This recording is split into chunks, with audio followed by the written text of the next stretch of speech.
What's up everyone? I'm your female otaku and I'm here to review episode 5 of Demi-chan. And with this episode, we get focus on Yuki. So I'm really happy because last week I thought we would get focus on her. Of course, you know, last week's episode was great, but I just thought we would get it sooner. But it's here now, so it's all good. Yuki has been trying to hide her identity to everyone about the fact that she's a demi because she's afraid that she might be dangerous. She doesn't really know the extent of her powers because she used to live over in the countryside up north where it was snowy and everything, so it was hard to tell the extent of her powers because it was always cold there.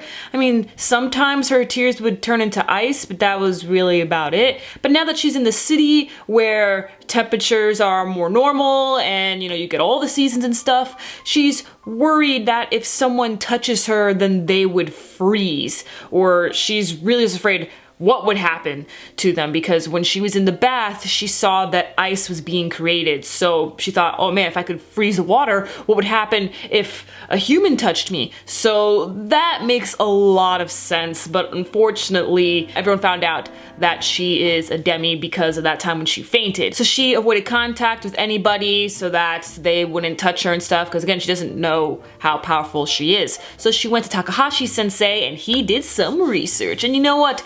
Within this episode, they brought this up a lot with how friendly Takahashi sensei is with everyone, or really with just the girls. And Yuki, she got a little suspicious of him, and you know, Himari, she did last week too as well, but you know, the series continues to show us that it's all in good fun. We're not trying to spark any controversy or anything, and if it's not for all in good fun, then it's for science. And it's true. So I'm willing to look past all the sketchy scenes between a teacher and a student. But anyway, ignoring that, when Yuki was with Takahashi sensei, he decided to do some investigating with her sweat. So he brought over a foot bath and made her read a story that would make her really nervous and uncomfortable so that she would create a cold sweat. And that she said that she doesn't really sweat. She does, but not often.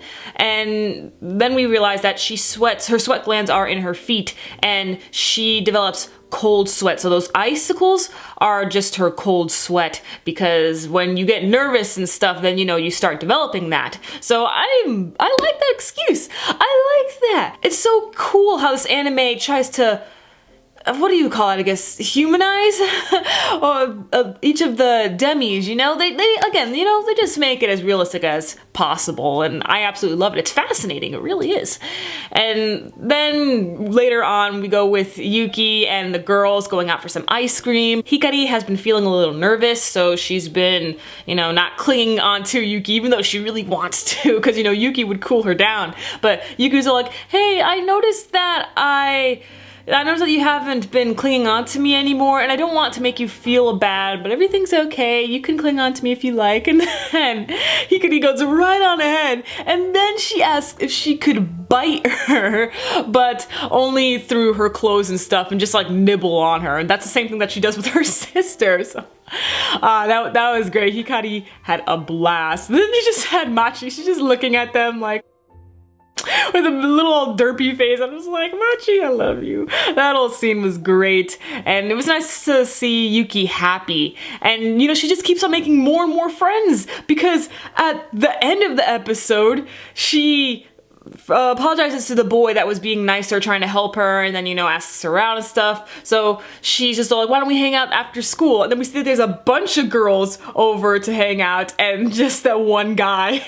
I felt so bad for the dude. He was so happy, jumped for joy, and it was shattered. Oh man, I wonder how that little hangout was. It must have been awkward. But anyway, another thing that I want to bring up is how friendly not only Takahashi sensei is with everyone, but Hikari. Hikari, oh man, like Yuki, she brought up this thing about, she notices that Takahashi sensei is a bit too close to, you know, their little friendship circle over here, and then Takahashi sensei notices that Hikari herself also is a bit too close with a couple other teachers. Like the fact that she get her nicknames. That's the thing. It was Hikari's nicknames and how she calls Sato sensei Saki. She calls her by her first name. I was like, oh my gosh.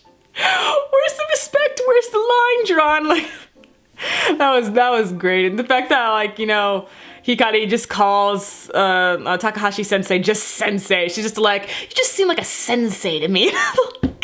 I understand, man, because like, back over when I was in high school, there were some students that were closer to some teachers than others, mainly because these teachers were either like babysitters for these students back when they were younger, or they see these same teachers in a sports club activity, or these teachers just happen to be their neighbors, so they do have nicknames for them. I remember we had this one teacher named Mr. Hershey, and so this one kid, he was just like, hey, Mr. Hirsch. So, yeah, that was a good time, I'm not gonna lie, good times. Once again, an episode of Demi-chan brought a smile to my face, and I'm fascinated by this world, and I'm in love with the characters. So let me know your thoughts on this episode, and catch me later as a review March comes in like a lion. I'm your female otaku, sayonara.